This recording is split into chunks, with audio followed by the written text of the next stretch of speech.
rak nasi. Cakep. Kelompok 1 izin presentasi. Assalamualaikum warahmatullahi wabarakatuh. Waalaikumsalam warahmatullahi wabarakatuh. Teman-teman, selamat sore, selamat datang di sesi presentasi kelompok 1.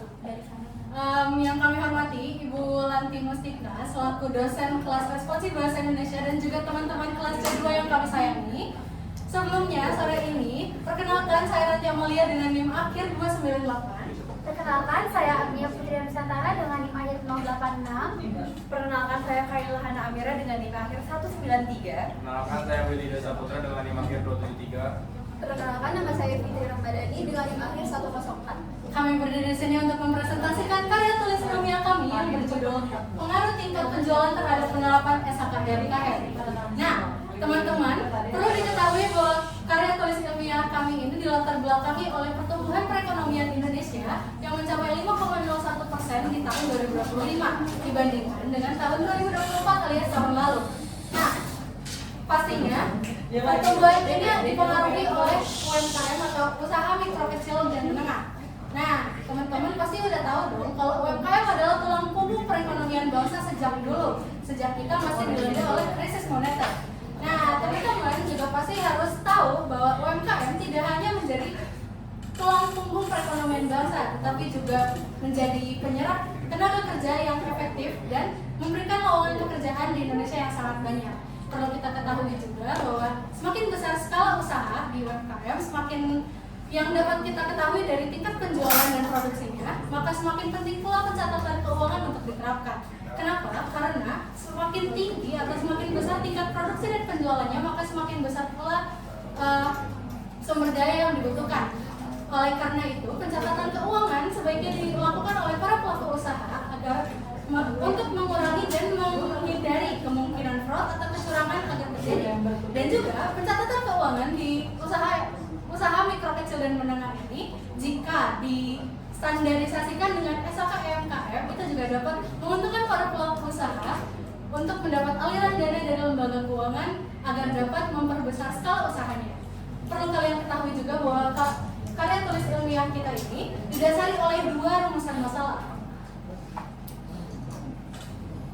Yang pertama adalah ada bagaimana pengaruh tingkat penjualan produk terhadap penerapan SHKM-KM pada UMKM bidang kuliner di Jalan Bank Baru. Yang kedua ada mengapa tingkat penjualan produk mempengaruhi penerapan SHKM-KM di bidang kuliner. Berangkat dari rumusan masalah tersebut, kami memiliki tujuan penelitian kami ada 2, yaitu untuk mengetahui pengaruh tingkat penjualan produk terhadap penerapan SHKM-KM di UMKM bidang kuliner dan untuk mengetahui mengapa tingkat penjualan produk mempengaruhi penerapan SHKM-KM di UMKM bidang kuliner. Selanjutnya kami akan berangkat ke landasan teori yang akan dijelaskan oleh Anda. Oke, terima kasih atas kesempatannya. Di sini saya akan menjelaskan terkait landasan teori yang mana sebagai dasar penelitian kami. Di sini ada yang pertama pengaruh.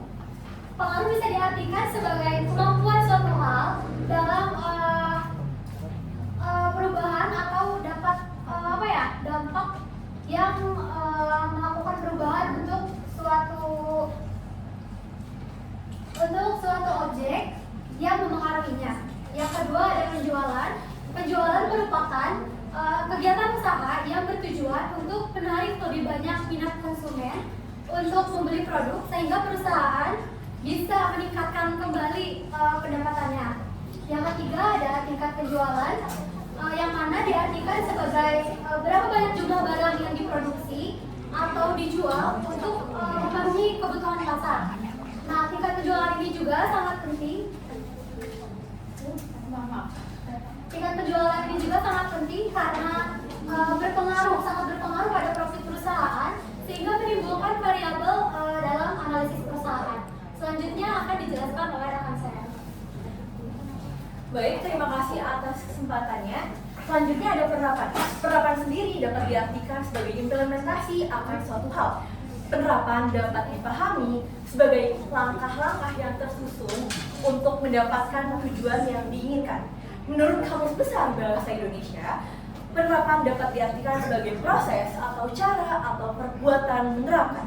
Oleh sebab itu, dapat disimpulkan bahwa penerapan merupakan suatu konsep yang didasari oleh pemikiran yang terdiri dari langkah-langkah yang tersusun secara rapi dan tertata untuk mencapai suatu tujuan tertentu. Kemudian terdapat SAK. SAK atau Standar Akuntansi Keuangan sendiri merupakan kumpulan dari pedoman, prinsip, dan aturan untuk usaha menyajikan, menyusun laporan keuangan agar dapat dipahami, relevan, dapat dibuktikan, dan dapat dibandingkan oleh pihak eksternal maupun internal yang memiliki kepentingan dengan laporan keuangan tersebut. SAK sendiri terdiri dari 4 SAK utama di Indonesia. Yang pertama ada SAK IFRS, kemudian SAK ETAP, SAK MKM, dan SAK Syariah. Nah, jenis-jenis SAK yang berbeda-beda ini juga dikhususkan untuk bentuk-bentuk usaha yang berbeda dalam skala dan bentuk yang berbeda pula. Kemudian terdapat SAK MKM. SAK MKM atau Standar Akuntansi Keuangan Entitas Mikro, Kecil, dan Menengah merupakan standar akuntansi keuangan yang disusun secara sederhana untuk mengatur transaksi umum yang biasanya dilakukan oleh UMKM atau usaha mikro, kecil, dan menengah. SAK MKM sendiri merupakan jenis standar akuntansi keuangan yang paling sederhana demi UMKM dapat menerapkan dan menyajikan laporan keuangan secara rinci dan runtut. SAK MKM sendiri memiliki beberapa manfaat bagi pelaku UMKM. Di antaranya dapat meningkatkan kepercayaan dari pihak eksternal, kemudian dapat dengan mudah mendapatkan pendanaan dan pembiayaan dari lembaga keuangan atau investor karena data atau laporan keuangan yang disajikan yang mudah dipahami. Dan yang ketiga, dapat meningkatkan pengetahuan atau wawasan mengenai standar akuntansi keuangan di kalangan pelaku UMKM. Standar akuntansi UMKM sendiri ini terdapat kriteria nih buat entitas yang dapat menerapkan SAK ini. Menurut Dewan Standar Akuntansi Keuangan Ikatan Akuntan Indonesia, terdapat 4 kriteria yang harus dipenuhi. Yang pertama, entitas tidak memiliki akuntabilitas pabrik. Kedua, entitas harus memenuhi kriteria yang terdapat dalam Peraturan Pemerintah Nomor 7 Tahun 2021. Yang ketiga, entitas bukan merupakan anak atau cabang dari perusahaan yang menguasai, memiliki, atau menjadi bagian dari perusahaan besar atau menengah. Dan yang keempat, entitas tidak menguasai UMKM yang menjalin mitra dengan entitas itu sendiri. Selanjutnya akan dijelaskan oleh rekan saya. Selanjutnya itu ada metodologi penelitian, teman-teman. Nah, yang pertama itu yang kita pilih di kelompok saya itu ada jenis penelitian kualitatif. Kita menggunakan penelitian kualitatif itu karena kita ingin memahami observasi itu di lapangan secara langsung, teman-teman. Nah, yang kedua itu ada lokasi dan waktu penelitian. Lokasinya itu ada di Jalan Bang Baru, Bogor Utara. Dan waktu penelitian itu ada Oktober hingga November. Selanjutnya ada variabel penelitian. Variabel yang kita pakai itu ada variabel independen dan variabel dependen yang kita tandain X dan Y. Nah, variabel independen itu adalah tingkat penjualan UMKM dan variabel dependen itu adalah tingkat penerapan SAK MKM terhadap UMKM. Subjek yang kita pakai itu ada 3 pelaku UMKM, teman-teman. Yang pertama itu ada Rumah Nasi Padang Amigos, yang kedua ada Es Cincau Family, yang ketiga ada Bakso Mas Gilang. Nah, objeknya itu adalah masalah hubungan tingkat penjualan dengan penerapan SAK MKM dengan UMKM. Selanjutnya ada sumber data.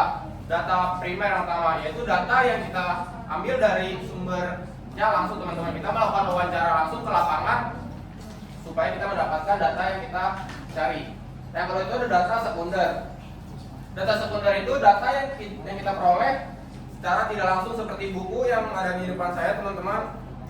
Ini ada 3 buku yang kita baca dan kita ambil isinya dan kita masukkan ke makalah.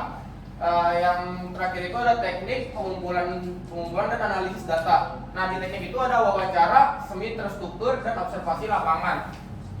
Dan yang analisis ada reduksi data, penyajian data, dan penari kesimpulan dan verifikasi. Selanjutnya akan dijelaskan oleh teman saya. Baik, terima kasih. Berikutnya kami akan membahas hasil dan pembahasan terhadap 3 pelaku UMKM di Jalan Bank Baru. Langsung aja, yang pertama itu ada Bakso Gilang. Ia sudah berdiri selama 10 tahun di Jalan Bank Baru. Dan saat kami mewawancarai apakah ia sudah melakukan pencatatan keuangan atau belum, ia mengaku jarang melakukan pencatatan keuangan dan hanya mencatat modal pengeluaran dan pemasukan saja. Itu pun hanya bermodalkan handphone dan kertas secara sederhana. Lalu analisis tren yang Bakso Gilang lakukan itu melakukan penurunan dibanding tahun kemarin.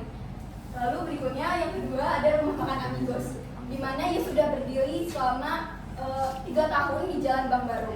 Lalu analisis tren yang ia dapatkan adalah mengalami peningkatan dibanding tahun kemarin.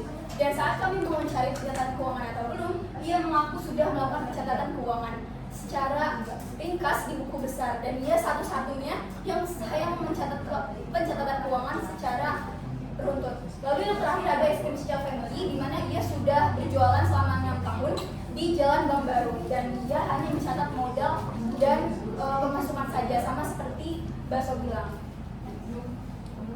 Lanjut kita ke pembahasannya, di mana Bakso Gilang yang pertama itu ada Bakso Gilang yang saya sebutkan sebelumnya, di mana Bakso Gilang tersebut merupakan UMKM dengan omset rendah dan tingkat penjualan menurun, yang menganggap pencatatan formal itu sebagai hal yang tidak terlalu mendesak. Lalu yang kedua itu ada Rumah Makan Amigos, di mana ia satu-satunya yang melakukan pencatatan keuangan secara runtut. Dan Rumah Makan ini tuh merupakan UMKM dengan tingkat penjualan yang lebih tinggi. Jadi Rumah Makan Amigos ini memiliki kesadaran lebih besar terhadap pentingnya SKK UMKM. Lalu yang terakhir itu sama seperti Bakso Gilang, ada Iskrim Cica Family, di mana ia memiliki omset yang rendah dan dia hanya menganggap pencatatan keuangan itu tidak merupakan hal yang tidak mendesak.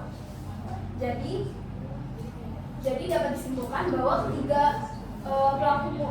pelaku UMKM tersebut, Rumah Makan Amigos itu merupakan satu-satunya yang memiliki minat penerapan SKK UMKM. Bisa dilihat dari yang pertama, dari yang paling bawah itu ada Iskrim Cica Family, di mana ia memiliki tingkat minat paling rendah yang mengindikasikan pemahaman dan kesiapan yang masih terbatas.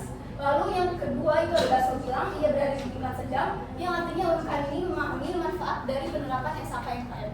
Dan yang paling atas adalah Rumah Makan Amigos, di mana Rumah Makan Amigos ini memiliki minat paling tinggi untuk menerapkan SKK UMKM. Jadi dapat kami simpulkan bahwa peningkatan penjualan produk terhadap UMKM itu memiliki hubungan yang sangat signifikan terhadap penerapan SKK UMKM.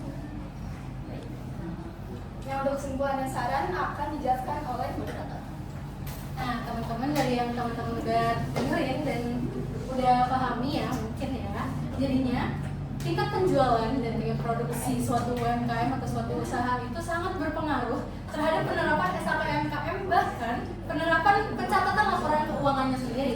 Jadinya saran dari kami kepada para pelaku usaha adalah pelaku UMKM disarankan untuk segera meningkatkan kesadaran akan pentingnya pemisahan kekayaan pribadi dan usaha, serta memulai pencatatan transaksi secara rutin sebagai langkah awal untuk membuat laporan keuangan berstandar SKK UMKM. Kenapa? Karena laporan keuangan dengan yang berstandar SKK UMKM itu sangat menguntungkan bagi para pelaku usaha untuk mendapat aliran dana dari lembaga keuangan.